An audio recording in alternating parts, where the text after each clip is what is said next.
Alternative Dig Talk. Real issues, real talk.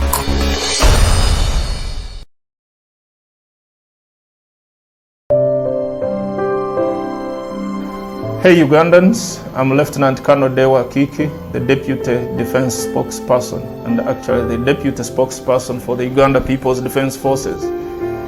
I was hosted on Alternative Dig Talk. I encourage all Ugandans that this is the way to go. Always watch, participate, give your views and ask questions on Alternative Dig Talk. Dig Talk, the way to go.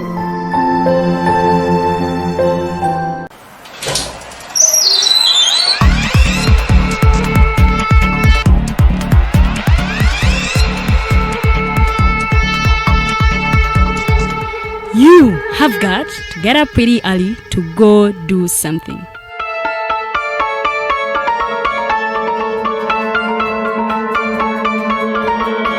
We are the Alternative Dig Talk.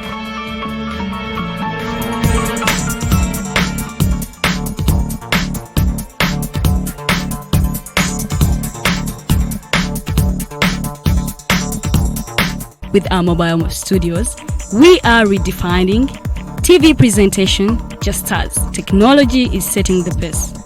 We are blending our approach with fresh, perspectively designed breakfast show, The Mighty Drive, informative and entertainment show, exclusive and live interviews. President Museveni wadde juzi namulaba apima akawunga kilo 2 tasobola kalya nini bwaba alya kilo 5 oyanema okuliisa eggwanga ne bwe limundekera. Njagala kwebaza the Alternative Dig Talk etuwadde kano ka Mighty Drive era n'abatuwuliriza bonna abali ku mikutu njagala basaba mugende mu maaso n'okuwuliriza.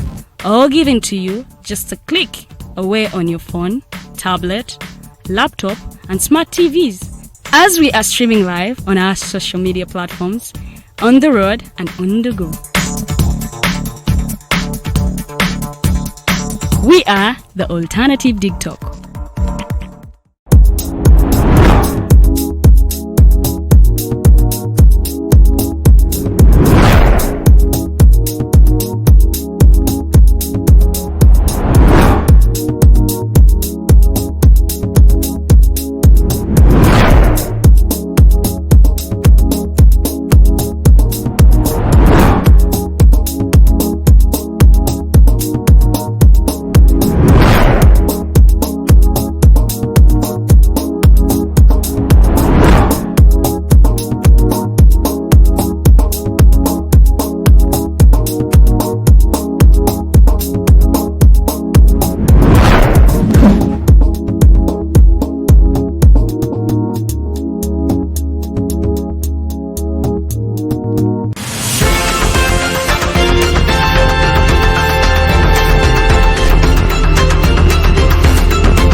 Good morning, all our viewers. My name is NormanTumuhimbise, and we are at Professor Retired Justice George Wilson Kanyehamba's home as we continue with our third episode of challenging presidential elections. And we are on the Mighty Drive show, and also social media page is the Alternative Uganda, and also hours or some good minutes after the main show on our Facebook channel. It's broadcasted onto our YouTube channel, and that's the Alternative Uganda. We are with Professor George Wilson Kanyeihamba, and we're trying to dig deeper into our third episode of challenging the presidential election. But to begin with, we must encourage citizens to stay strong, that of course also this too will pass. I have issues with how some media houses are taking the COVID things up there. That the messages that run, in my view, don't create any hope. They are so, scary. There is nothing that is creating some hope amongst citizens. And I want to implore all media houses that let us be so sensitive with our communication, because some people, I want to believe, are losing it because of the worry and the scare that you people are creating towards citizens. Yes, it is factual that COVID is there, but also how we package our message towards fighting it is also uncalled for lack of another word. Let us be hopeful and encourage people to keep social distance and sanitize and wash hands regularly, and also be strong and prayerful, and also feed well, among other solutions that we might have as we look forward to having the vaccines. But also to ask the concerned that, in my view, just like so many other people, we would rather, I wish the leaders up there would also consider, for now that we have an emergency, to reduce onto the cabinet and administrative costs that we are spending onto the bigger parliament, cabinet, and so many other people, and fight the vice. But of course, as we all know, as ordinary citizens, the best we can do is to cry loud to the leaders. Definitely, all the decisions are left into their hands. Justice Kanyeihamba, say hello to our viewers, and then we shall proceed. Hello, viewers. It's about 2 weeks since we last talked again. Since then, as Norman has hinted, many lives have been lost because of this epidemic. It's not the fault of the government that it attacked Uganda. Among those who have been lost suddenly have been two good friends of mine. The former chairman of the University Council, Kabale University, Museveni, he died, and also Dr. Bukina, a commentator on Buganda affairs and a renowned scholar, also was taken several days ago in Entebbe, and they are two of many other hundreds of Ugandans who have been victims of this epidemic, which, as I emphasize, is not the fault of the government. And indeed, several days ago, Dr. Chiza Besigye, who is a doctor in his own right, addressed the nation through the NBS, and it was a wonderful exchange between him and the journalist Simon Kagwanjala and others. And it was a very wonderful exposure of what we should do and how the government is right and how everybody should cooperate with the measures that the government has put up to fight this epidemic. And he was hopeful, as a doctor and a scientist, that we shall overcome. That reminds me that despite our differences in political thinking and in outlook, we are Ugandans, we are one people, and we shall perish or survive together. So these political differences were highlighted in the elections, but they should go in abeyance as we fight together the corona, as we have emphasized again and again.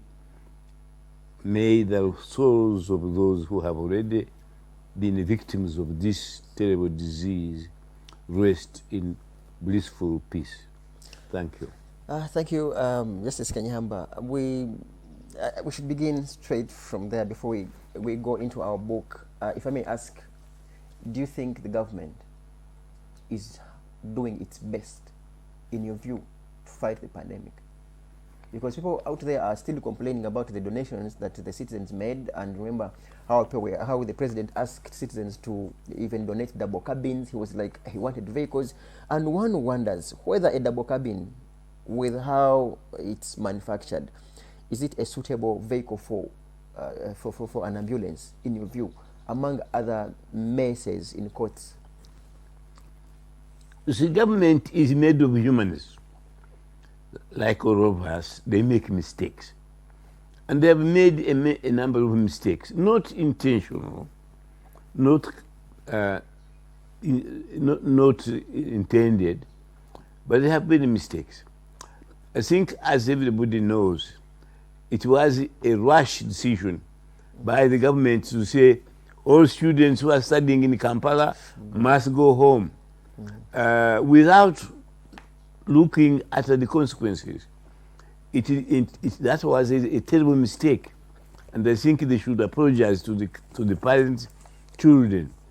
They didn't realize that some of those students or people were already infected, and they were going to spread it at home where there were no access to doctors, no medicine.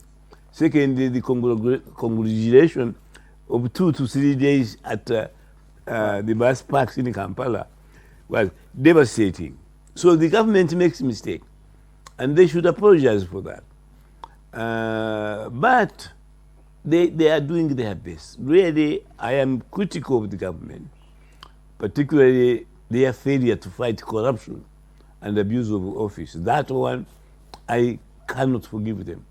But on other issues like medicine and so forth, they are doing their best as humans. Last night, the NBS hosted the new minister of agriculture, and he spoke very well. And he was not partisan. He was nationalistic, and some of the ideas he advanced seemed to be very good for the nation. So we should not discard them simply because he is an NRM minister. He's a young. I knew him when he was a young man. You mean Frank Mwebaze? You mean Frank Mwebaze? Yes. We were both invited when I was an old hand on politics, Minister of Justice, Attorney General, and he had just joined Parliament. And I think the ambassador hoped we would learn from each other. But he made a mistake. He leaked the information from our private conversation we had with the ambassador. And the ambassador and I were not very happy. And I wrote an article. In those days, my articles, Land View, were appearing in Sunday Monitor. And they said, the young man, you have to learn a lot. That conversation was supposed to be confidential. You shouldn't have leaked it to all and sundry. And I think he learned a lesson. He has been, I believe, invited to the launch of my book. As you know, the book was launched by the Speaker of Parliament, Olanya, and on recommendation of the outgoing Prime Minister, Rakana Rugunda. These are friends of mine. You know who came. So please, especially during these hard times, let us fight this disease together. Recognize mistakes when you have made them, and apologize, but go forward. Okay, words of Justice Kanyeihamba. Before we go on to our main topic, of course, how to challenge a presidential election. Let's have, ever since we last met here, ever since the president appointed a new cabinet, we haven't heard your word about the cabinet. And at a personal level, I am still in a shock, just like so many citizens, on whether now the Right Honorable Nabanja was the most suitable person to replace the likes of Cosmas Adebo, the likes of Samson Ichseka, the likes of Apollo Makubuya, the likes of the likes of Mama Mbabazi, and the likes of Ruhakana Rugunda. And there comes the one and only Nabanja. What is your take? Do you think she might perform? I think President Museveni, I don't think he's telling us the whole truth when he says he made the cabinet alone. In my opinion, he must have been advised. Not only that, but ask some people who are close to him, people like the Minister of Education and others, that I intend to appoint so and so. As I have said before, the English have a saying, the proof of the pudding is in the eating. We can't fault any of them until they have performed. In the UK, they have had two very poor academic prime ministers. Major. Winston Churchill, and he was a school dropout. Jim Callaghan, who was my MP when I was teaching there in Cardiff. He was an MP from Cardiff area. They performed extremely well. You cannot judge people unless they have, you know, their history. If you had to ask me academically and professionally, I would have reversed the two ladies. I would have made Alupo the prime minister, and the other lady prime minister. But that is what we know of them as outsiders. Because I have met Alupo, she's absolutely brilliant, she's articulate, and I think she would have fitted the role of the prime minister extremely very well. The other lady, I don't know. I'm told she has risen from the ranks. But as I have told you, the proof of the pudding is in the eating. Once you have tasted it, you say, although it was made of this quality of stuff, it is sweet and so forth. So for me, I'm not in a position to judge whether either of them will perform well until we have waited and seen what they behave like. Another question for you. In your view, do you think the president succumbed to the gender question?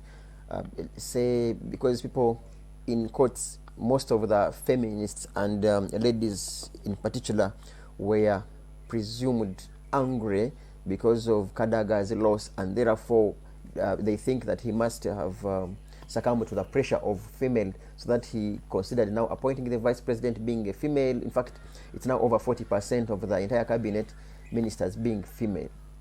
No. You know, I am very gender sensitive. I have always been. I was part of the constitution making, and we made sure that at every level of government, the females were represented. In fact, they have been underrepresented, and I am very happy myself, personally, that President Museveni has set his feet to make them the most dominant group in our new government. There is no problem about that. You can fall to him on each individual who's got a portfolio here and there, but on the overall policy of strengthening the gender issue in our constitution and the governance is very brilliant. And it has been proved again and again that in many aspects of government, women are more reliable than men. They are more likely to be honest than corrupt as men. We have the evidence here. The evidence even of the new ministers who are already in trouble because of shoddy work and shoddy dealings is quite evident. It is the men who have already been shown that they have a problem, not the women. So for me, I am very happy. But with regard to Kadaga, I am very happy that she's accepted the office of first Deputy Prime Minister. If you remember, one of our late Prime Minister in waiting was Elia Kategaya. He did it very well, as shadowing President Museveni, but he was also first Deputy Prime Minister. And they have given her a challenging portfolio. The East African community is not an ordinary cake, and she will see her work there. But she had been in Parliament for over 20 years. And as I said last time, it was the view of some of our members, not mine, of people like Tinyefuza, now Sefusa, the late Sedwanga Ruanga, and one other members of the Constituent Assembly that the women should have 1 or 2 terms and then hand over to others. And that is exactly what has happened. So President Museveni has done nothing wrong, nor has the NRM party done anything wrong. My only complaint with the NRM is it continues to be monolithic. It is an authoritarian system, and although it converted its own self in a party, it continues to be monolithic and at the same time behaving as if it was a movement. You can't do both. You are either movement or embracing and every member of the country belongs to it, or you are a political party, sectarian, and the NRM has become a sectarian party, but also intolerant. That is my complaint. Okay, our viewers, we're still on the Mighty Drive show, and we're on social media page, The Alternative Uganda, and also on YouTube and Twitter. On Twitter, it's Alternative Yuga, but on YouTube, it's The Alternative Uganda. By the way, I wanted to end with one thing that I was very, very happy that both the outgoing Prime Minister, Kanyeihamba, first of all, he's been kept to advise the president, which is very good.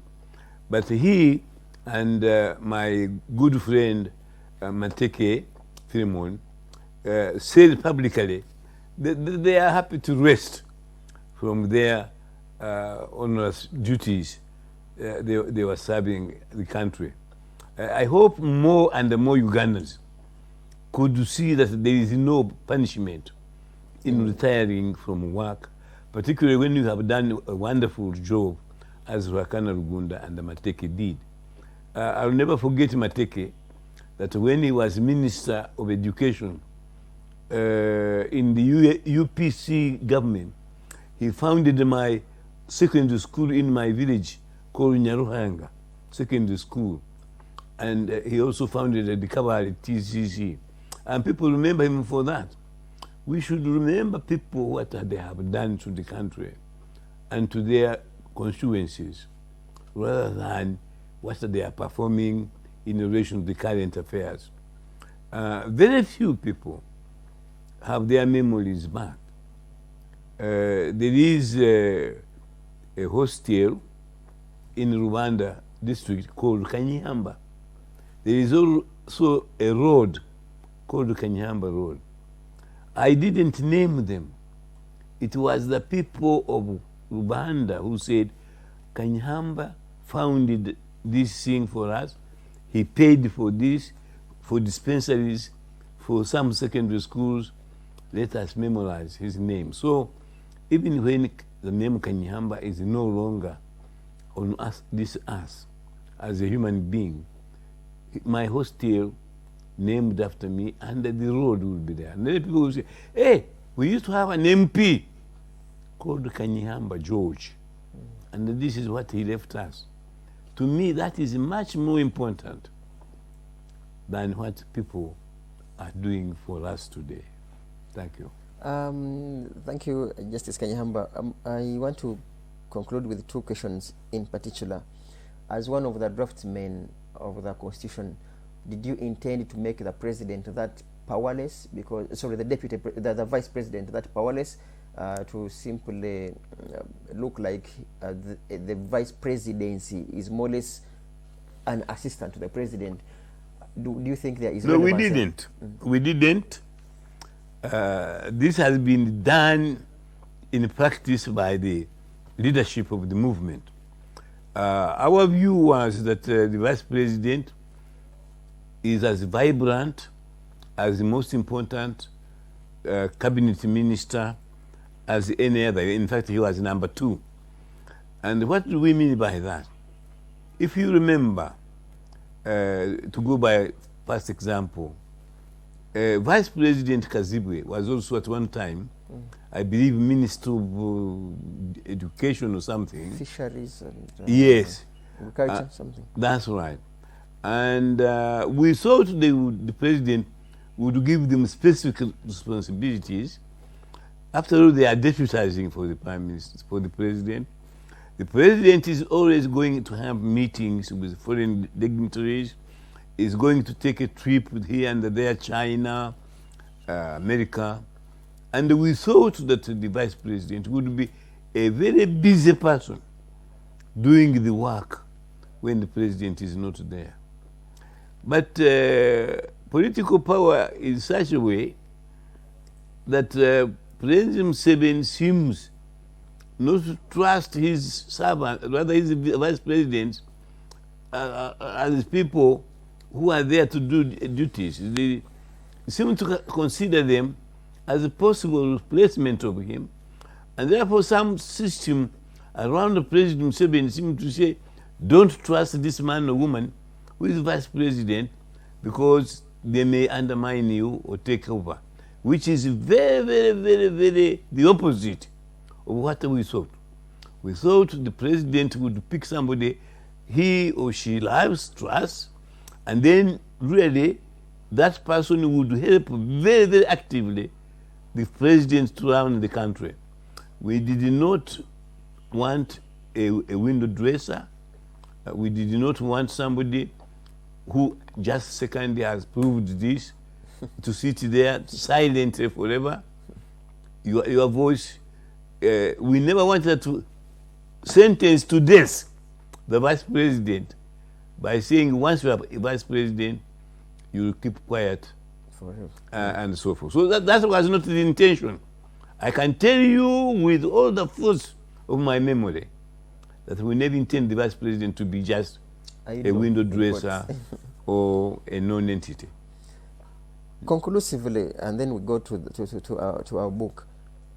There is a hybrid of deputy president given with an example of Kenya.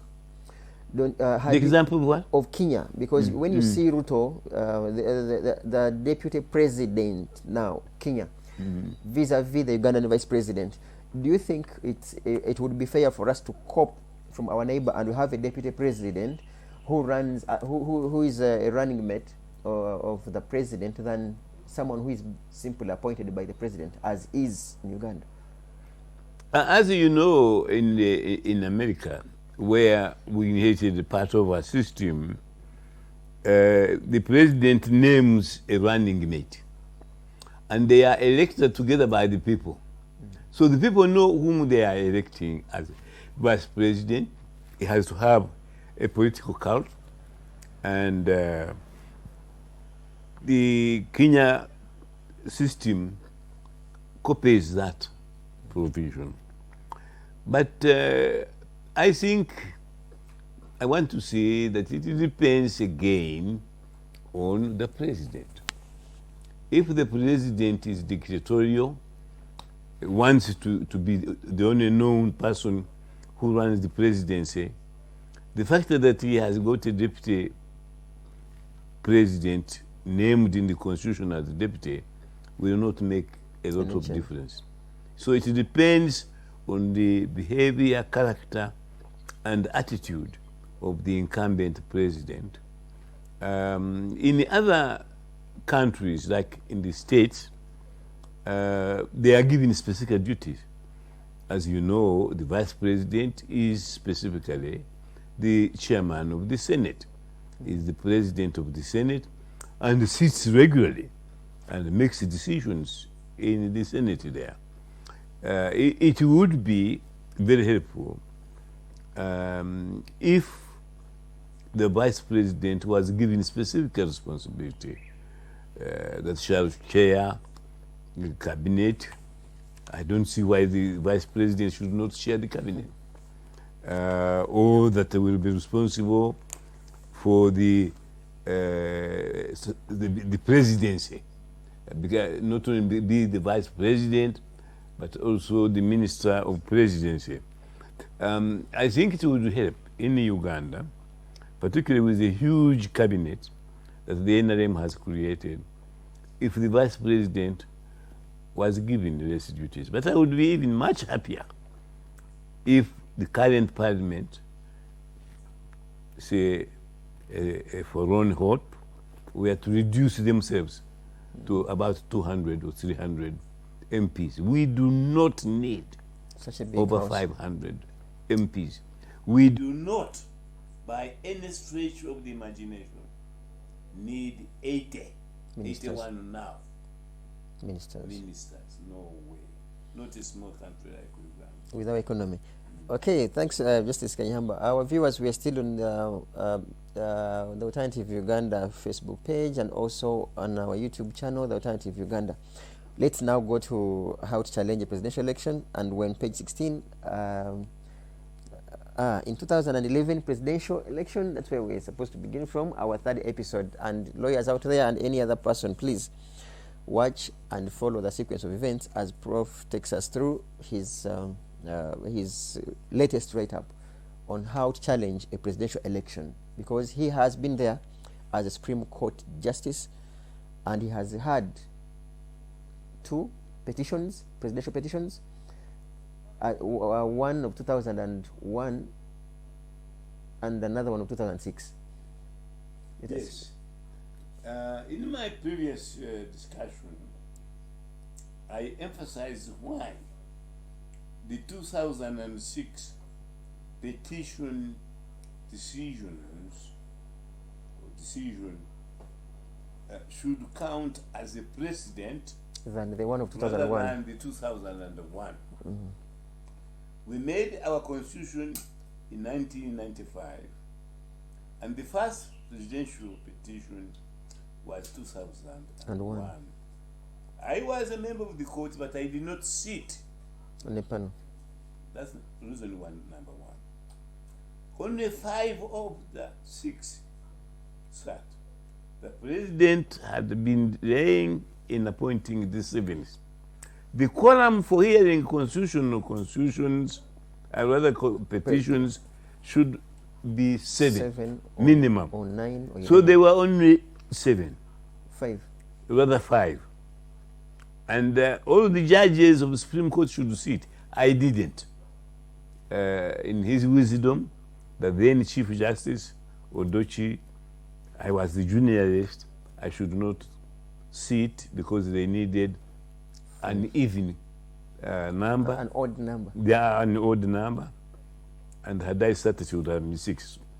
The president was prevailed upon to appoint a 7th, but he delayed for one reason or another. So it cannot act as a precedent, because in 2001 there was no 7th judge. Then Katurebe was appointed as our latest judge of the Supreme Court. We became 7. By that time, one of our colleagues, the late Chikonyogo Mukasa, had been appointed a deputy Chief Justice and was heading the Court of Appeal. Therefore, the 7 of us, including Katulebe, became the new quorum. And when the 2006 petition came, we were 7. But not just don't look at who was there. My late brother, Justice Sekoko John, bemoaned the fact publicly that the President Museveni was appointing political cadres to be judges. He bemoaned that fact, just as many other judges and the senior lawyers didn't like the fact that people are being appointed simply because either they support the president or one party. It is a terrible thing for the nation to do. Having said that, I think I mentioned it last time, at the caliber, qualifications, and experience of the judges who sat on the 2006 presidential election. They included Odochi. He was our Chief Justice. He had conducted and inquired into how we should make that very constitution that we are applying and interpreting. He was the chairman of the Electoral Commission, who traveled the lengths and the breadths of Uganda to find out what kind of government we wanted. The second one was Justice Odell. I'm going in a seniority. He had been a seasoned judge of the Court of Appeal. He had worked as a judge and a lawyer in Zambia in exile. He and I had studied together in the United Kingdom. We were familiar with constitutional proprieties. He had previously inquired into the violations of human rights in Uganda. And his commission report is a classic in international important documents on human rights. That was Odell. The third was the late Sekoko, a very seasoned rules man. There is not a rule which Sekoko didn't have in his mind. He had been a lawyer of UPC, very famously renowned as a judge of the Court of Appeal. He was on that quorum. The next one was Justice Mlenga, the late Justice Mlenga. We had studied together and called to the bar in the UK. He came and was practiced. He was also the former president of the Uganda Law Society.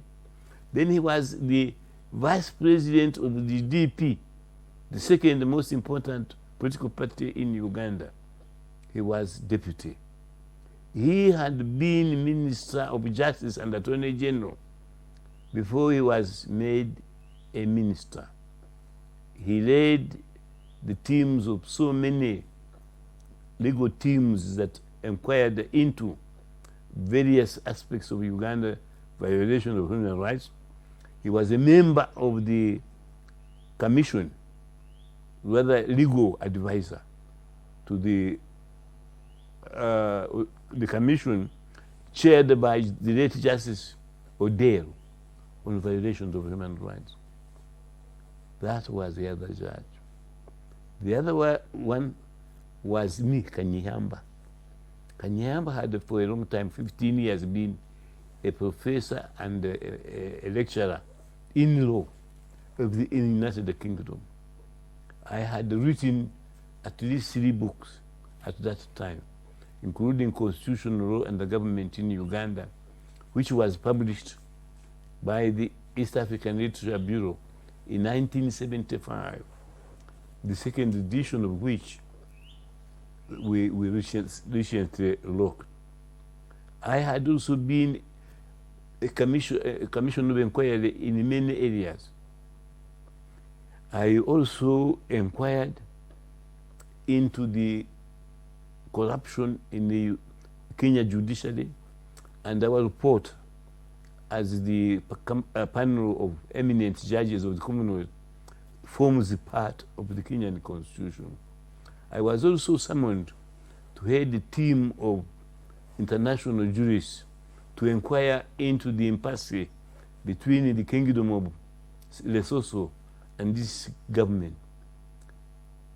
I had chaired many international commissions, drafted many legal documents, including the constitution of what became Zimbabwe, Lesotho, rather Namibia.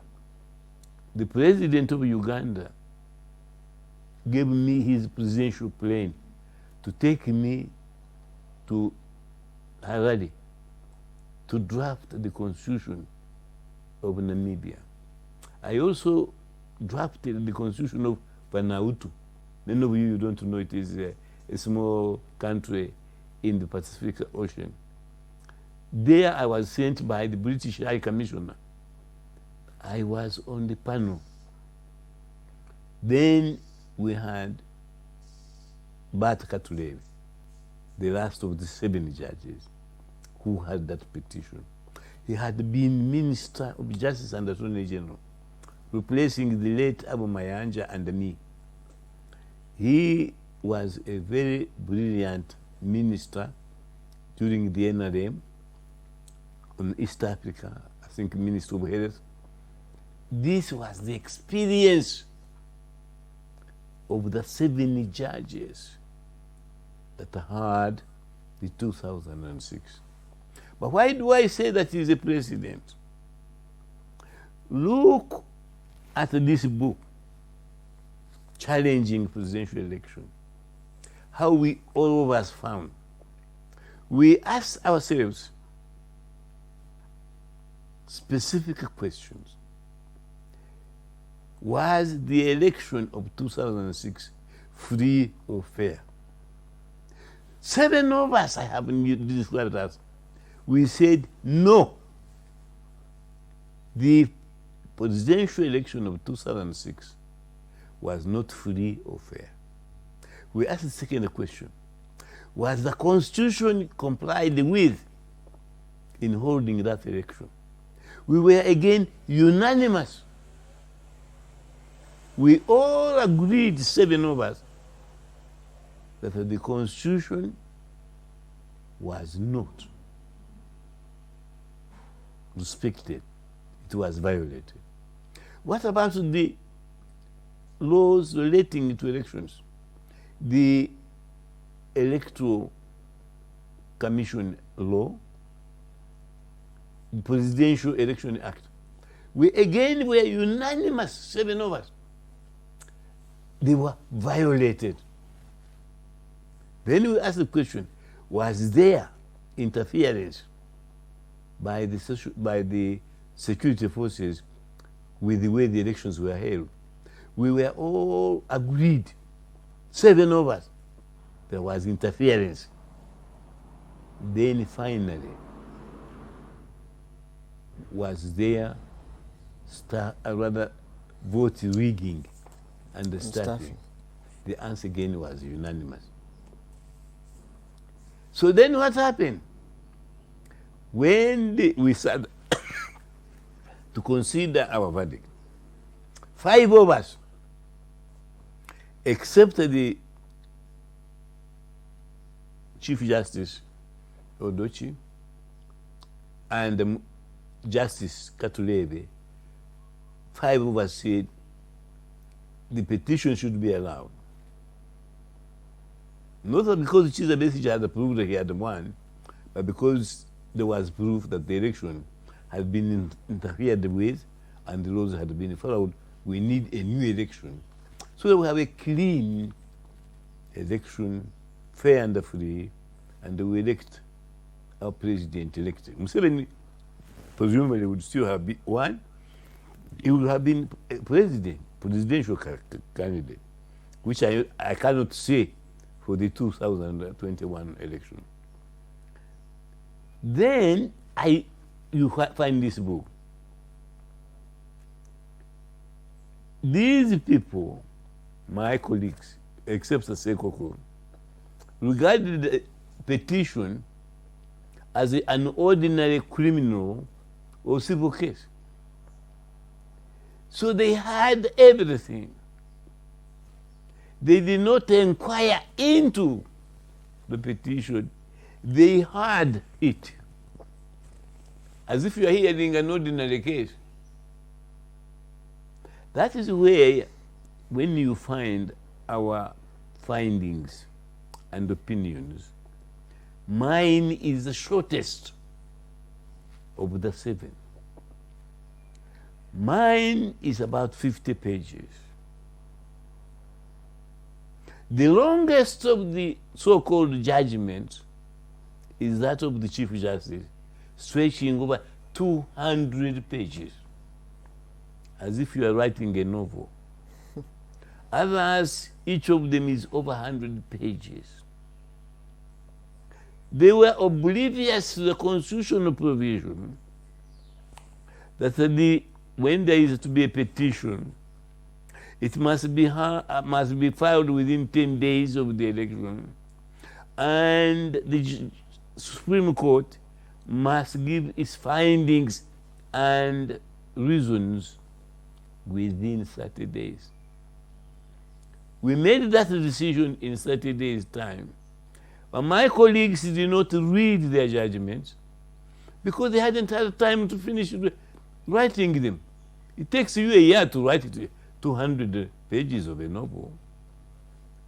Mine, I insisted I should read my findings. I inquired into the petition as the Constitution directed, and I gave my reasons within 30 days on that day. The others, their judgments, I don't know. They were never read in open court, although the Chief Judge summarized them. We casually didn't hear what each judge decided. Okay, want to break for a minute and come back, and then we begin from page 16 straight away. So from there I will read here. Okay, our viewers, we're coming back in a minute.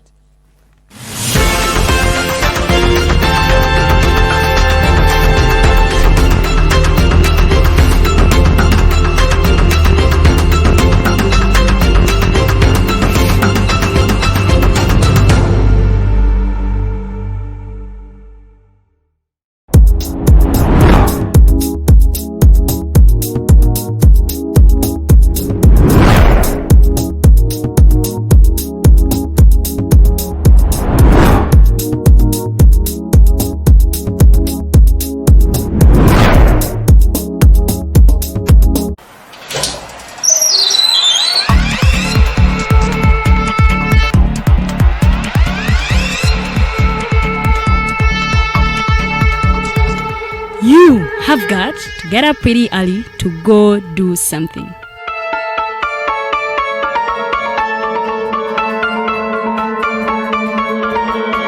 We are the Alternative TikTok.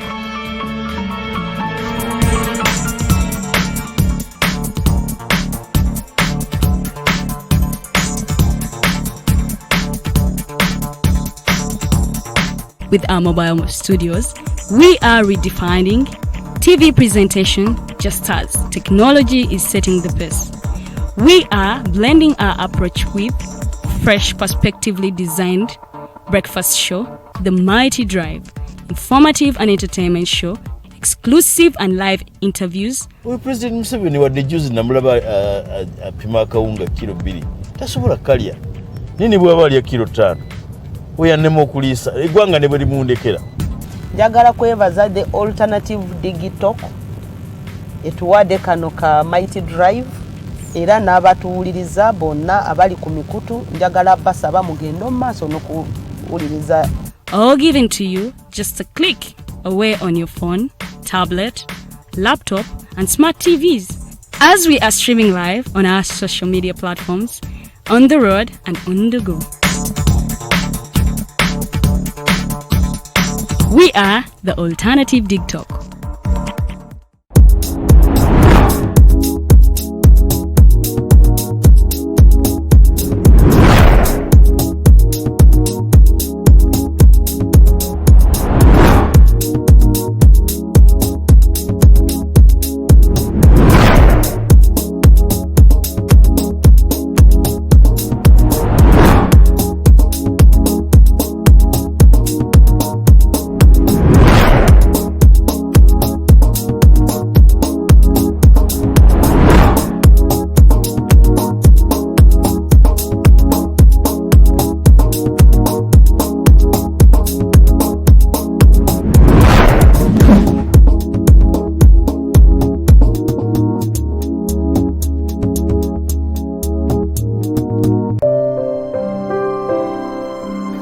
Hey Ugandans, I'm Lieutenant Colonel Dewa Kiki, the Deputy Defense Spokesperson and actually the Deputy Spokesperson for the Uganda People's Defense Forces. I was hosted on Alternative TikTok. I encourage all Ugandans that this is the way to go. Always watch, participate, give your views and ask questions on Alternative TikTok. TikTok, the way to go.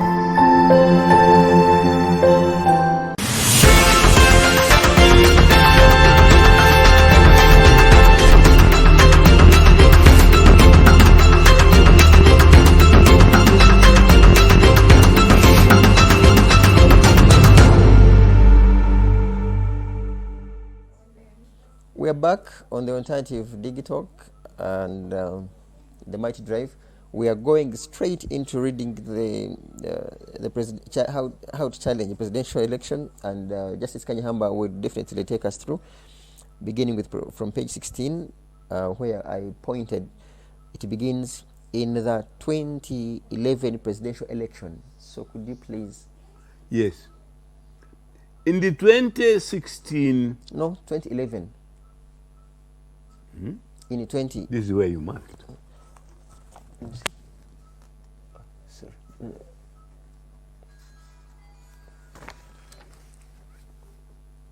Oh, yeah, it is. Sorry. It is. Sorry. It is 2016. Younger man.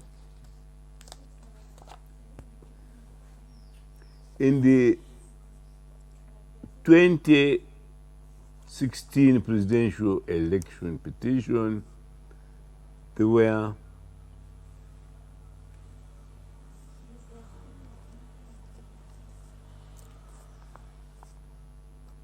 the petitioner Amambabazi, who challenged results.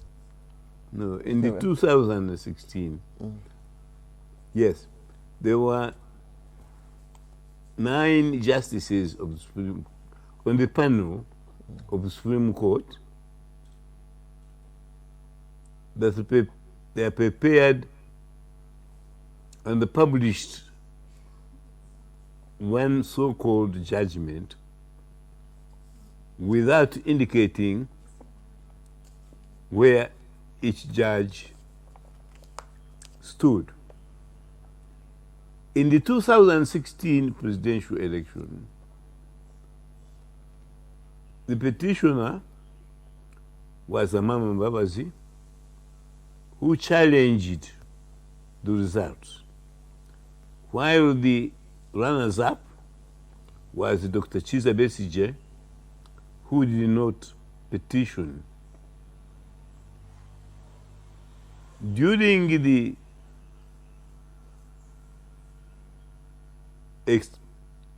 inquiry, Amama Mbabazi lawyers claimed that their offices had been broken into and important documents stolen. Although Mbabazi lost the petition, we have never known or been informed how each judge found in that petition. In the age limit petition 2019, the court was divided again, with 4 justices approving the amendment, while 4 dismissed the amendment. This left the Chief Justice, Bart Katulebe, to cast the final vote in favor of allowing the amendment.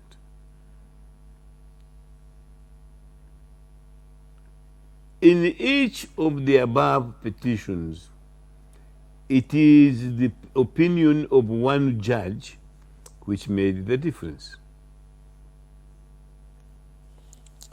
Justice, there is, you have skipped something here. Lastly, in 2021 presidential election, the petition was not inquired into because it was withdrawn by the petitioner. Well, I'm sorry. As you have rightly said, this year we had elections, and initially the petitioner Chagulanye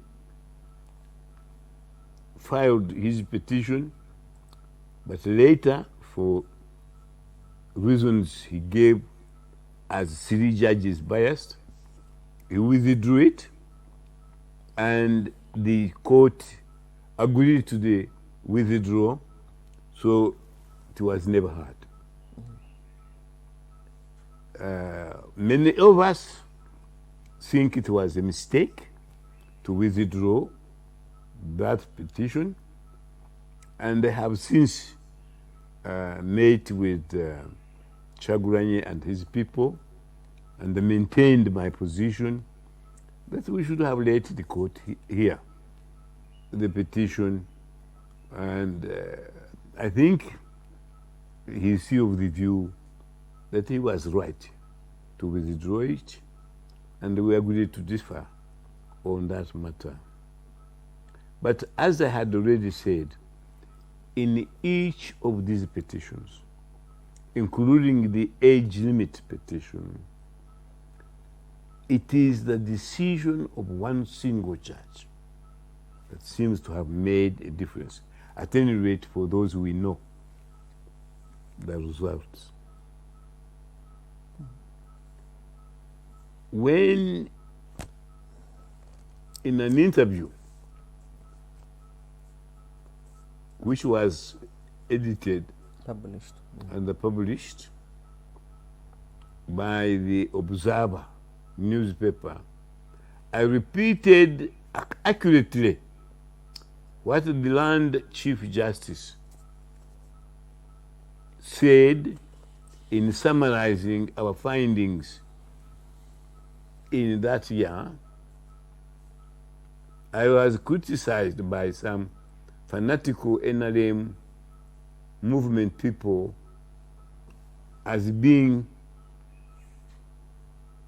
unfair in exposing what happened in the court and in committing indiscretion.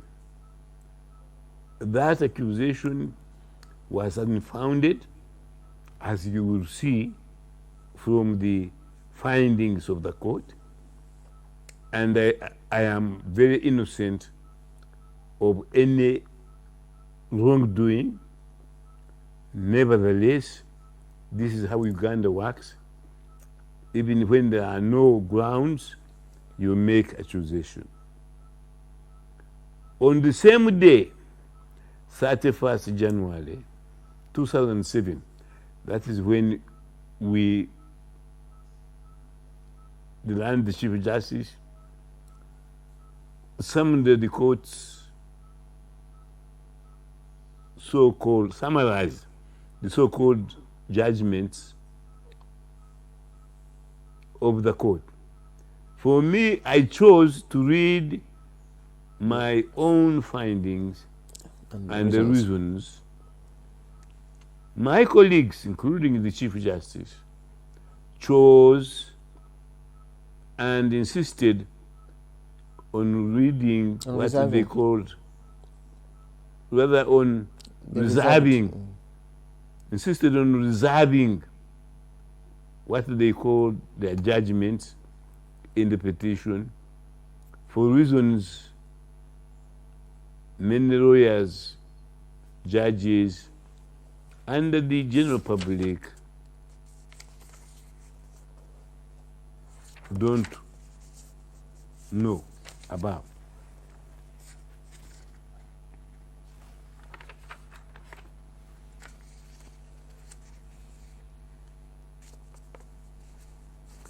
I have already said that it would have been impossible anyway, because those judgments, so-called judgments, were very long and they were uncalled for, because as you will see, and if you will find for yourself, Article 104 of the Constitution simply directs the justices of the Supreme Court to inquire into and not to hear, and to give their findings and not to give judgment. In my opinion,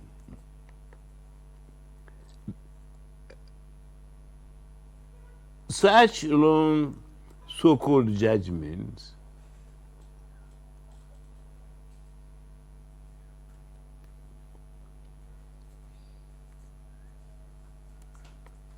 Could not by any could not by any stretch of the imagination make the judges comply with a constitutional timetable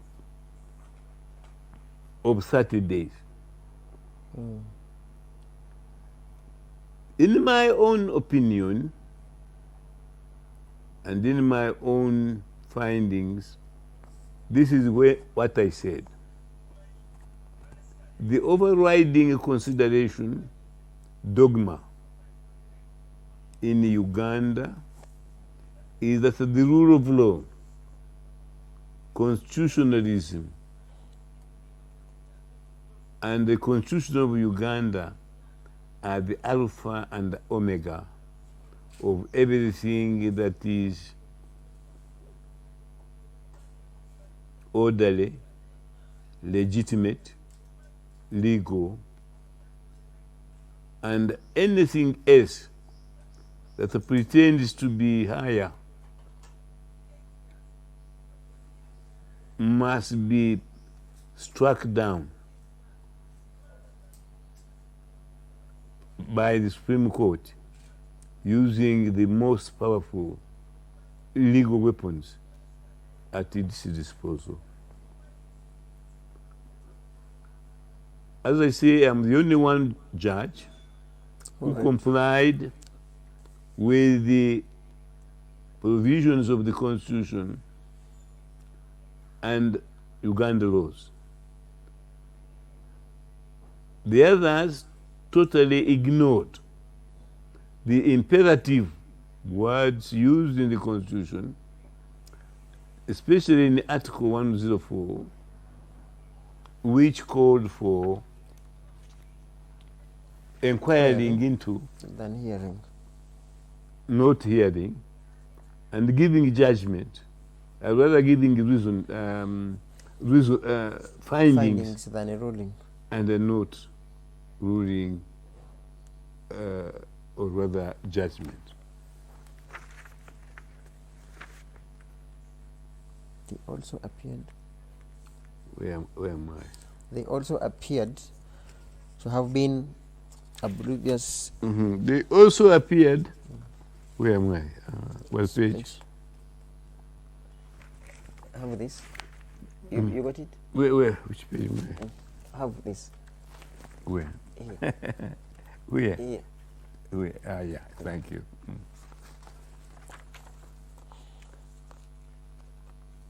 They also appeared to have been oblivious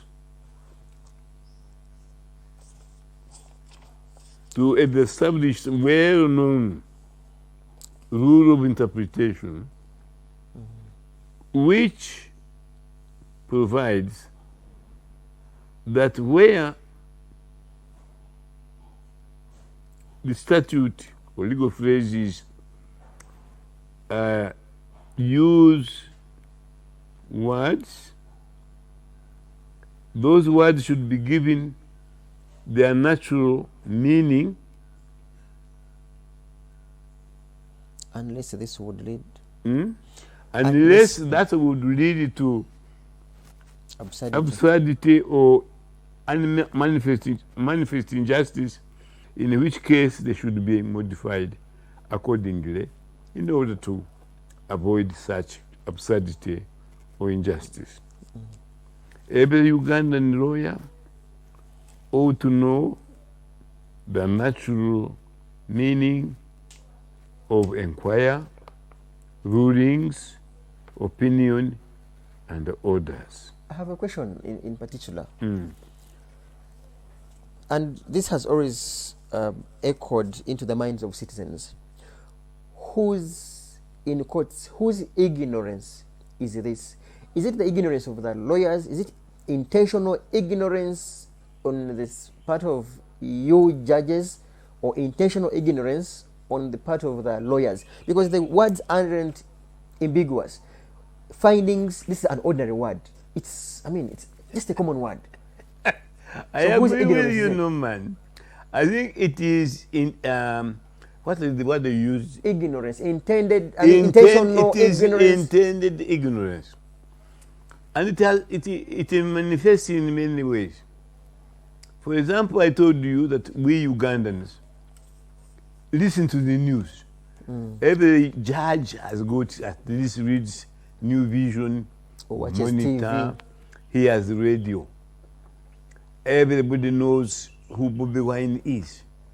But that is when you go to court and then you pretend you are a judge that I know nothing. Then you say, when they say, only Chagulanye, or whether they say Bebo Wine, you say, oh, who is he?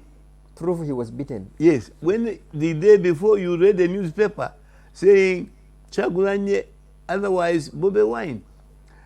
In the UK, I gave a case where the Beatles were a great singer, and the judge, with pretended ignorance, said, and I beg, who are the Beatles? As if he had just come from Mars. So this is kind of feigned ignorance to show the world that you are pure than anybody else, and your mind is clean. It's like a prostitute who had been sleeping with so many men, and then when she quarreled with the harassed boy, she said, I'm going back to becoming a virgin. Okay, continue. So that is what really, as you rightly said, you see that some of the judges are alive. This book, I have sent it to many lawyers. Ask yourself, this is about the third week this book came out. Why has nobody mentioned anything about him? I asked many reporters, including Simon Kagwanjala and other journalists, why don't you ask the judges? Chief Justice of Chief Justice Katurebe, former Chief Justice, and the former Chief Justice Odochi are still with us. Why can't they interview them? And you say, why did you call it a hearing and a judgment? When the Constitution specifically says it should be an inquiry. And sir, if you read Kanyehamba's findings, he defined those words. Judgment, inquiry, and so forth. For him, and you, Justice Odochi, you have ever been involved in inquiries. That really may not have, but we too, we carried out inquiries. We headed the commissions of inquiry. So you ask Chief Justice Odochi, what do you mean? Why did he ignore that word? And Katurebe was in the Constituent Assembly. Why did you bring that? These were two words. Yes, two words. And second, findings. where did you get this idea Of hearing. that they should weigh the evidence of the petition? And if it is less, mathematically, then the petition is lost. If it is more, where did you get from? Because that provision came in and you debated it with the Kanyeihamba in the chair, and it was rejected by the Constituent Assembly. Why did the NRM bring it back in 2005 and insert in the Constitution? That's why I'm challenging the 11th Parliament to visit the Presidential Election Act, Section 59, Paragraph. subsection 6, paragraph A, and see whether there is anybody, including the Speaker of Parliament and the Deputy of Parliament, the Deputy Speaker, whether there is anybody even in the NRM who wants to retain paragraph A of that article, of that section, which has been the comfort and the shield of many judges to dismiss presidential election petitions. Before we proceed, if I may ask as well on behalf of other people who might be ignorant about the entire legal process. Yes. Don't you think there is a need for a constitutional interpretation, in particular these two words, so that we can get out this doubt? Otherwise, it seems like there is conspiracy between the petitioners, lawyers, and the justices of Supreme Court. When there is an electoral But why petition. do you need the interpretation? Maybe to make this clear. Because you see, I have tried to explain to you, words must be given their natural meaning. By I've told you, reasonable Kanyeihamba petitioners has interpreted and by this. reasonable Listen, has told you he has interpreted this. So has everybody. Read those interpretations. Why do you want it to be interpreted again? Why? No man. The interpretation is already It's there. already clear. They are So you either agree with the Kanyeihamba, that the Kanyehamba's discussion of hearing rather findings and is not correct. I agree with you. but about Let the words, the current judiciary, somebody bring a case, if Parliament doesn't resolve the matter. You see, the whole point is this. Where Parliament of Uganda uses words which are Ambiguous. natural Okay. and unambiguous, then we should also accept the natural meaning of those words. So is there any dictionary which gives different meanings from Of an what inquiry Kanyeihamba and- is saying, or what Norman is saying? Because this is common sense. Nothing to do with the law. So there is no need for interpretation. so they know, your fellow justices know, they simply play the politics. Precisely. We shall Precisely. proceed. Because we shall go proceed, you see what they say. Okay. Okay, let's go. Where are we? Every Ugandan lawyer ought to know the natural meaning. Every Where are we? Page what? mine is page 19. You can have this. Here. Every Ugandan lawyer. Every Ugandan lawyer ought to know the natural meaning of inquire, findings, opinion, and orders. Since the court's findings in 2006, presidential petitions which act As a binding precedent. as a binding precedent, many constitutional lawyers have wondered where the words Trial, trial, hearing, judgment were invented from to be in common use in Uganda presidential petitions filed under Article 104. found Filed under filed under Article Article 104 of the Constitution, where I can't see any rationality or any reason at all why Article 104 says inquire into and give your findings. Where do judges, what makes them ignore those words and they say hearing and judgment? I don't understand. But as you have rightly said, for fear of annoying the unknown. As already observed, I inquired into and gave my findings within the mandatory time. mandated terms of the Constitution. On the other hand, my colleagues,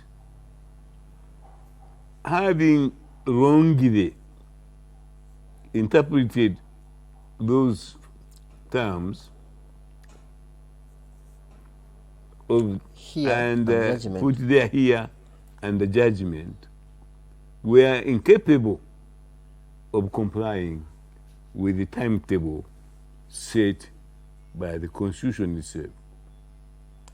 My findings and the reasons which were published and circulated when the terms and the conditions prescribed by the Constitution for everyone to hear, sorry, to read for everyone to hear and read. or read We are the shortest. were the shortest.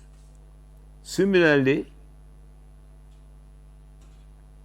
They consisted of your findings they and not consisted judgment. of findings and not judgment. I have already also mentioned that and the reverse is true, that my colleagues' judgments were the longest ever.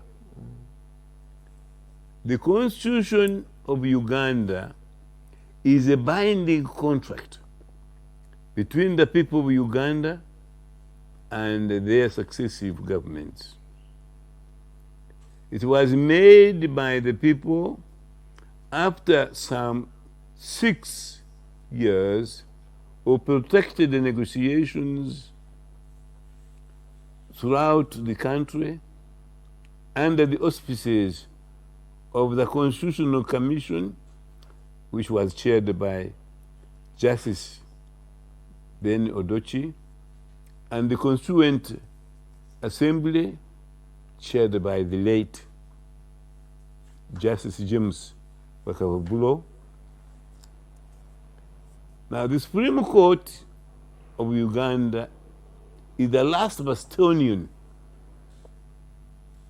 sanctuary for the people of Uganda who are challenged and who violate the Constitution or breach the rules of law.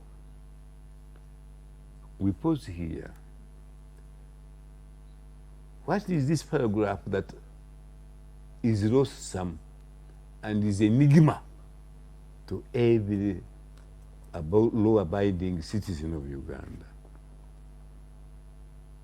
Just before the removal of term limits in 2005, the idea of removing term limits was mooted in cabinet, and it was utterly rejected by cabinet and initially by parliament. They say it is a joke. Our constitution was made by the Uganda people, and we're not just going to amend it just like that by parliament. And we have had long bad government because of the longevity and the lack of term limits. So people like Vidani Sadi, the late Elia Kategaya, thought it had been a joke. Then the NRM called a meeting at Chankwanzi, as usual, when they want something very heinous and they're not approved by the people, they go to Chankwanzi. And brainwash them. Yes, for brainwashing. And apparently Museveni introduced the idea. He said, hey, do you know, people, this age term limit is not a bad idea. Let us debate it again. So it was debated there. The majority of members of parliament who went to Changwa also rejected it. So what did the NRM do? Bribe. It found money and bribed everybody with 5 million. Anybody who will vote for term limits will get 1 million. 5 million. And the money was found from treasury somewhere and given to the members. Please, now vote for term limits. Those who were principled, the Kategayas, the Bedandi studies, the Matembe, Miriam Matembe, the Amanya Mshega, refused the money. They said, we are not going to betray the people of Uganda. We went to the bush to fight this kind of authoritarianism and dictatorship. So they refused. Then because of the 5 million which you put in your pocket, those who accepted the money voted to to remove Term term limits, which they did. Then in some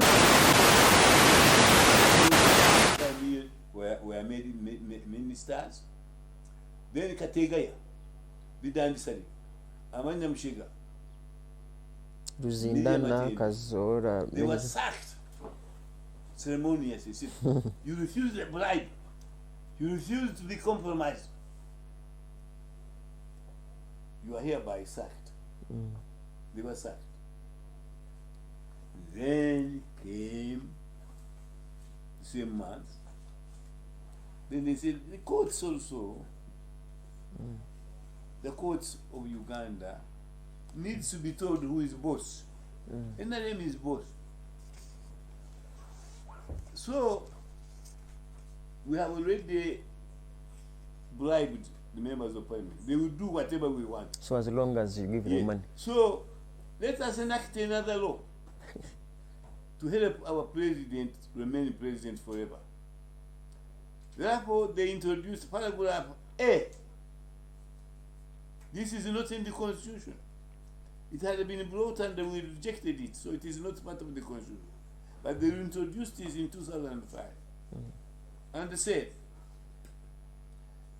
notwithstanding that the election was not free or fair, notwithstanding that it was rigged, notwithstanding that the provisions of the Constitution were violated, in your opinion as a judge, do you think it made any difference to the result?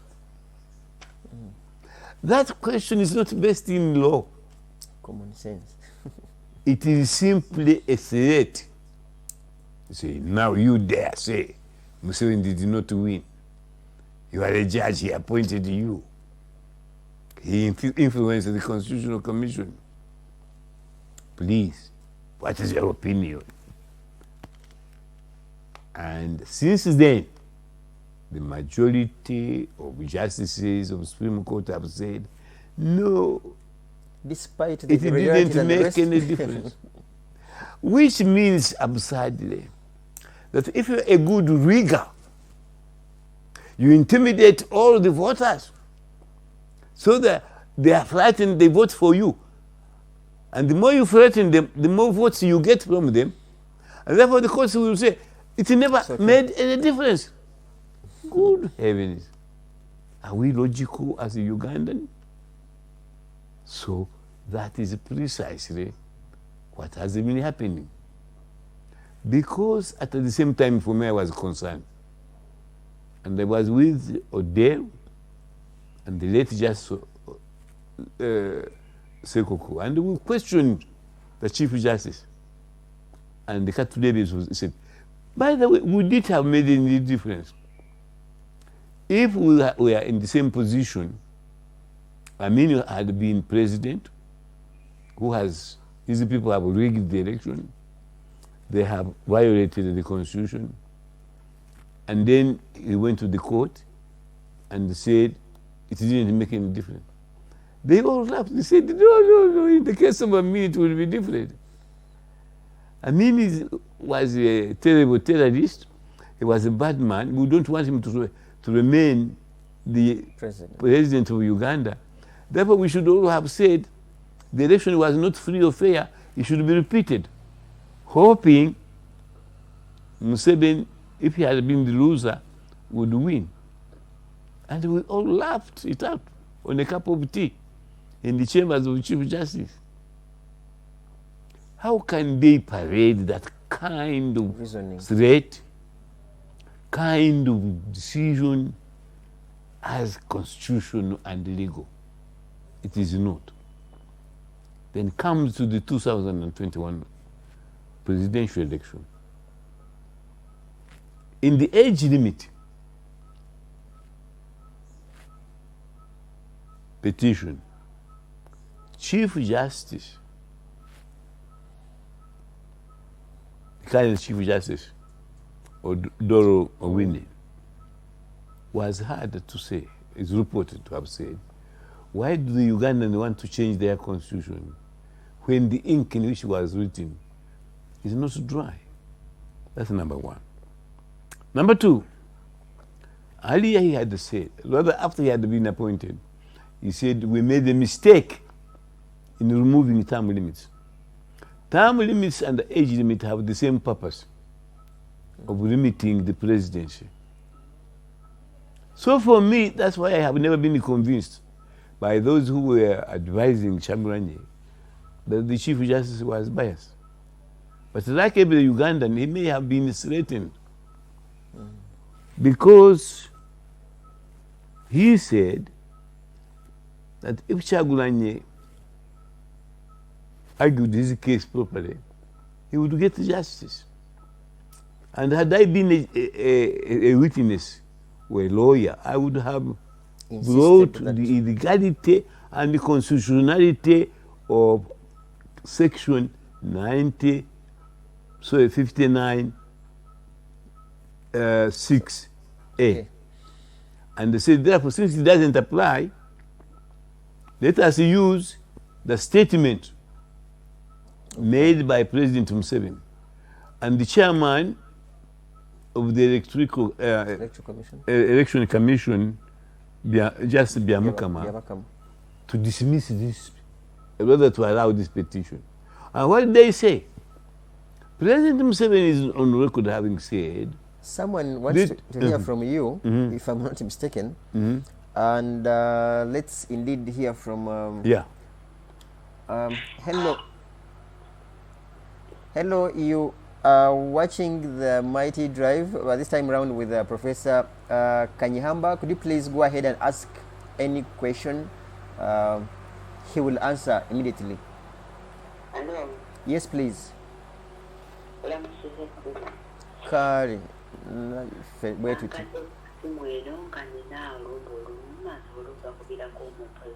Oh. Oh. That's what you're saying?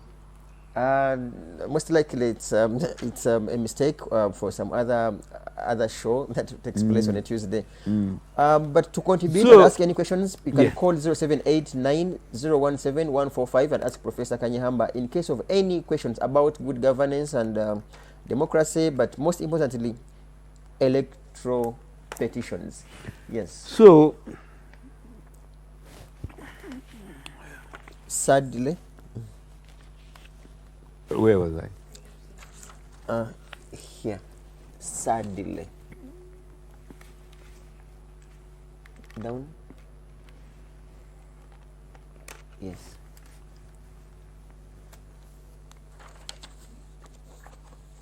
Sadly, since 2006,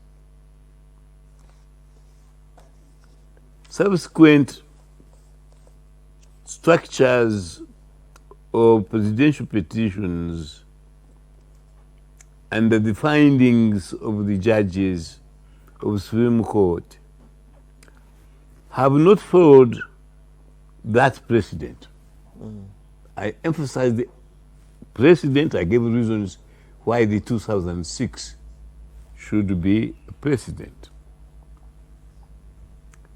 In the common law countries, of which Uganda is one, when a court ignores a binding precedent or law, that court's decision is known as a decision per incuriam. Parliamentary and local. Justice, explain to a local citizen decision per incuriam. What do you mean? A decision per incuriam means that courts are bound by what we have called precedent. A precedent of the Supreme Court. So like a previous decision in the local. That is a previous decision on the same matter, applying the same law. If a Supreme Court makes a decision on that, and you have a similar situation, then that court, whether it is the Court of Appeal or a lower court or even the Supreme Court itself, is bound to found the same way. You are bound by that decision. That's what is called the precedent. But if the facts are different and the law has changed, then of course you are entitled to a different opinion. Now, in a case where the 2006 petition result of the court is binding, the 2016 should have election, the 2001, if it had taken place, should have been bound by the findings and the reasoning of the court in 2006, because it was a precedent. I have explained why others, rather the earlier one was not. To lack decorum. So, if therefore, like there is a binding decision of the Court of Appeal, and then a High Court ignores that decision and goes on its own folly and says, for me, you, on these grounds, you acquitted the victim, I rather acquitted the suspect. For me, I sentence him. Or rather, you acquitted him. For me, I find guilty. Then that decision of yours is a decision per incurium. Because it is ignored the previous something which binds you to find as an earlier one. That's what it means by a decision per incurium. Okay. We shall proceed. Parliamentary and local government elections fare worse in Uganda.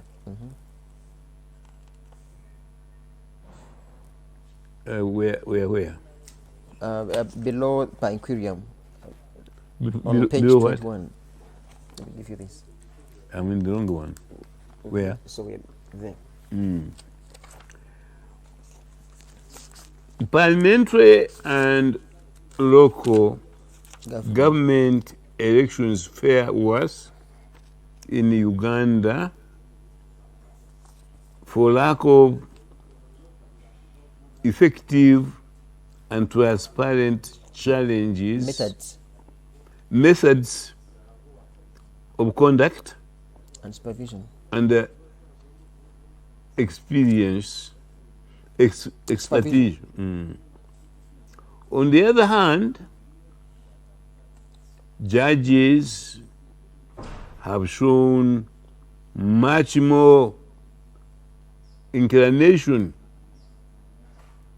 to scrutinize and make sound judgments on non-constitutional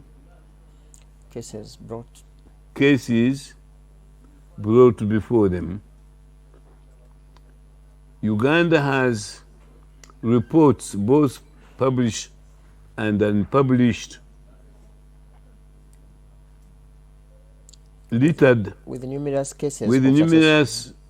cases of successes and failures of judicial challenges that indicate the courage and professionalism of the land judges. Sadly, in by-elections, candidates who are convicted of electoral offences are permitted to participate again and often win using more or less the same alleged methods, undermining the rule of law and the work of the judiciary, and they become a mockery of Uganda's constitution, laws and justice. Law and justice. Now, Let me ask on behalf of the citizens who are watching and who have interest in such topics. You justices go ahead and make your decisions. Whose responsibility is it that your recommendations are followed? Because you have clearly stated here, so many times judges have given very wonderful decisions about the previous vote riggers and the rest. So, and then what? Who should enforce this? Is it Electoral Commission? Is it about the citizens? Is it Parliament? Who enforces this? That once Justice Kanyeihamba is found guilty of vote rigging, because it's known by law, they should be barred from participating for at least 7 years or thereabout. So, who enforces this? That is a very important question. And let me say that with great respect to our government, in every petition that has been heard by the Supreme Court, forget about their findings and orders. In each of them, judges have made recommendations, very effective, rather detailed recommendations to change our methods of work in enforcing our constitution. One of them is about the timetable. They've been leaving recommendation that 10 days in which somebody's petition is too short. And for me, I would be happy if that was extended. If people understood the reason we put there 10 days. We were avoiding the authoritarian incumbent government from prolonging itself in power indefinitely. So there was a compromise to say the petition, after all, we have been there, our agents have been there, why do we have to take a long time filing? Let us file 10 days. It was a compromise. Even giving the findings in 30 days was a compromise. So there have been some judges who say this is too short. Like I have told you, our Chief Justice, Deputy Ben Odochi, could not have written his 200 pages so-called judgment in 30 days only. It's not humanly possible. But obviously for him, he should have taken the recommendation, ask Parliament, you pass the law to increase when the time may be 2 months in which to write my judgment. But remember, there are other imponderables. Do you think people would wait, thinking they want the election for a judgment for 2 weeks? It could be a riot. So we have to compromise all that. That's why we called it an inquiry and the findings rather than a judgment. The judges are in control of the inquiry. Lawyers, the parties, whether they are petition respondents, are to help them. But the judges will put the power in their hands. And recently we had a visitor, one of the famous lawyers of Africa, Professor Lumumba. He was here, he sat here, and he agreed with me that judges are not just observers. They have to take initiative and find out really what happened there. If that was not the case, Chief Justice Doro Owinye wouldn't say, you Ugandans, why do you want to change your constitution when the ink has not dried? No lawyer argued that point. He made it himself. We are not zombies. We are not there as as judges of a beautiful contest. What does the public think? No. You have to take responsibility as a guardian and sanctuary where people come for justice. So, who enforces your decisions? See, that is where the judiciary is weak. And that's why it is very important that the executive should respect the judiciary and act in accordance with the wishes of the judiciary as interpreted by the judiciary, by the people. And we put in the constitution that the executive shall facilitate the work of the judiciary. So once you know Chief Justice Odoro is an honest jurist, what he's saying is correct, you put it in place. Like at the beginning of this discussion, I have urged the Ugandans to obey and comply with the decisions of the Chief Justice, of the President, the head executive of Uganda, because they are correct. Because he wants to save the lives of Ugandans. Therefore, I must agree with him. So if the Chief Justice and his colleagues in Supreme Court have said this election is flawed, let us repeat it. They are not saying Museveni you lost. They simply says you won and clear circumstances. Let us be clear. It's like when you and I, Norman, we are going to a wedding. Maybe you are the bride, the groom, and I look that a bird has soiled your tie. I say, please, let's go to the hotel here. You remove that shirt and you put a new one. That's all. It's done in good faith. Precisely. Okay, I would ask you to just have a minute with your closing remarks until Wednesday next week for our 4th episode, because we have like 3-4 minutes in particular. Thank you. Maybe for me to ask someone someone is in Juko Kennedy is watching from Dubai. He says you're a genius. Okay, so many other comments, but in particular there's this question which was inboxed, and I had to put it down. I am sure you have watched a minister by the names of Magole Ikuya being held. How old do you think ministers should, President Museveni should appoint ministers? Like at what age? Is it ethical with the younger population that you find a minister aged over 80 or thereabout, and he's being held by shoulder for approval and vetting?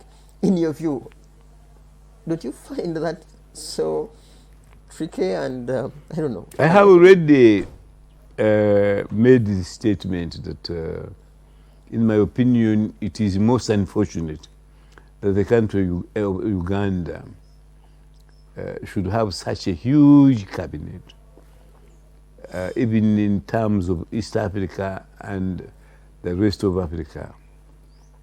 And I am on record as having said approved only 24 cabinet ministers with a possible 24 ministers of state.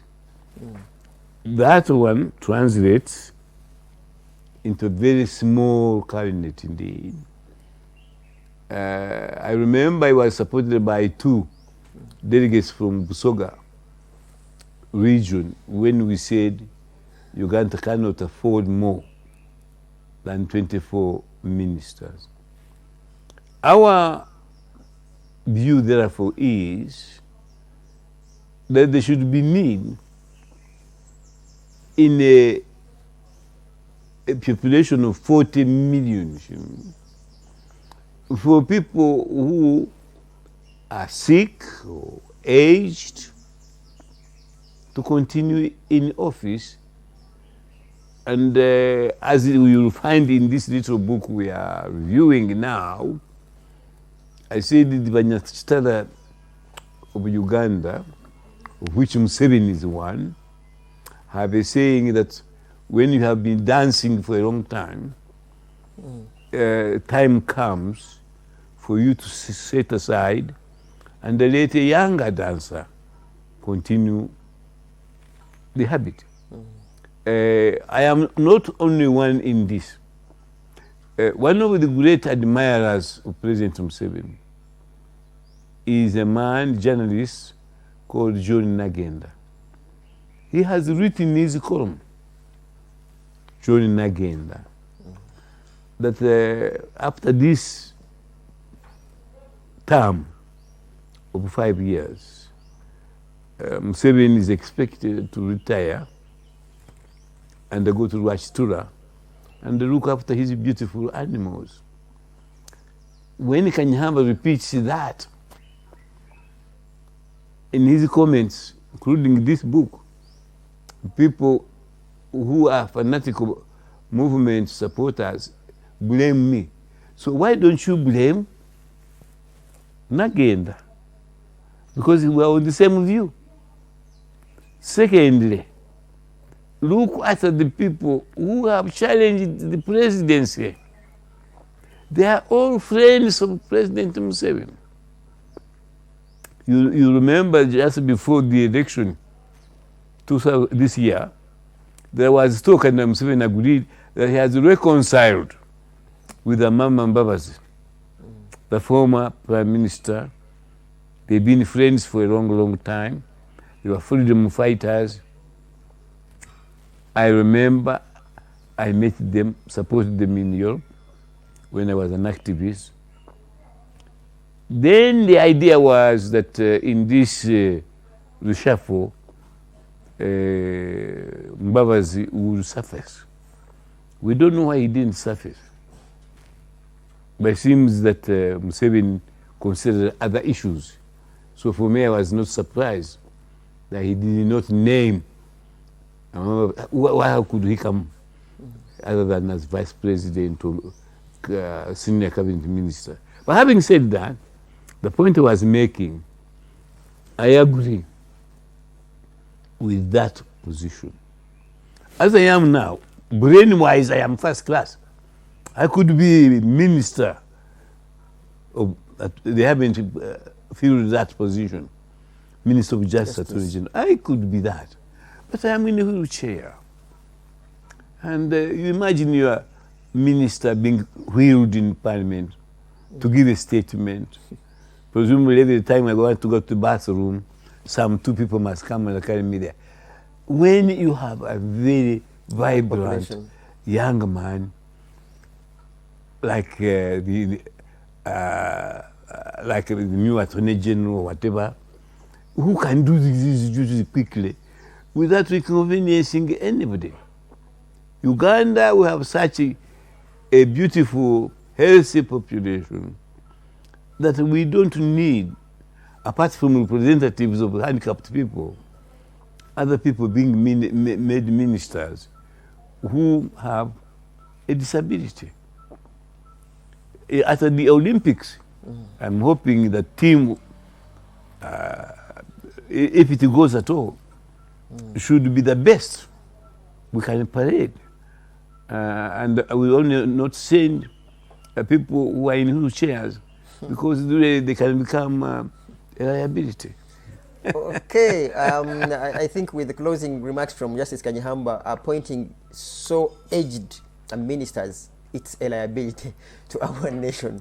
And may God bless one and bless all of us. Most likely. Can I add with one? Yeah. The other minister, Ali, Moses Ali, is about my age. I am now 81. And I saw him, how he reacted when Namboze nominated him for... nominated him, and everybody was laughing. Yeah. That alone should have told everybody, including President Museveni, that people like him should now retire. Wakati Ngundi is very strong, vibrant, so is Sam Kutesa. Otafile. They are very strong people. And I expect them to remain ministers, one way or the other. But Wakati Ngundi is very happy to retire. I think that Mateke is a bit older than me. He's retired. But I saw a name, I think it is his daughter, who is carrying on the flag. And I was happy that Kutesa, who is younger than me, decided also not to stand. Kamuntu, Professor Kamuntu, former mature student of mine at Makerere, he stood down. People like Karolo. I am so happy that people like Champade, she said, I think people are fed up with me and it's okay to retire. We can use them in different ways. Norman, you are part of the program who are trying to set up the Kanyeihamba Foundation. I hope when it comes out, many people will support it. And it is to perpetuate, while I am still alive, my voice as a voice of moderation and extremism against corruption and abuse of office.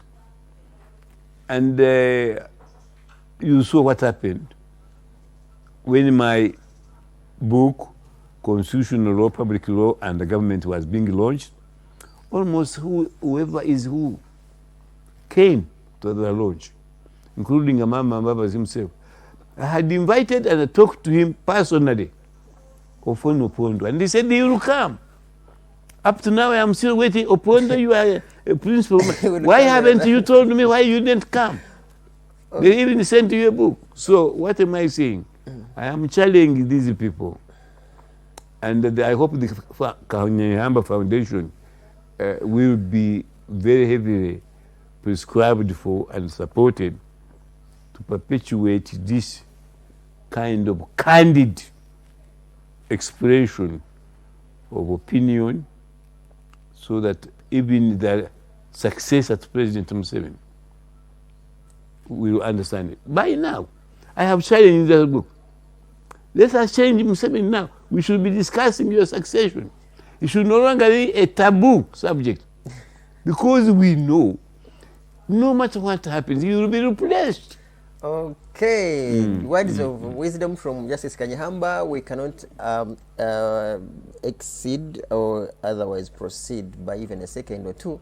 Let us wish all of you, our viewers that have been following and watching this entire conversation, like he put it right, we and him and others are working on to founding Kanyeihamba Foundation, which should be communicated formally and also launched as soon as possible, to continue his legacy and the rest of his work. And I can only say, may God bless one, keep the social distancing, keep and observe the entire SOPs, but also what is most important, gentlemen and ladies in the health sector, ensure that you account for every single coin that is being put into the health sector. We have seen, sadly, if it is true, the Ministry of Health barring an empty coffin. You can imagine that's what's happening in our country. May God bless one, bless all. I remain NormanTumuhimbise till next week, most likely Wednesday, with his 4th episode of How to Challenge a Presidential Election.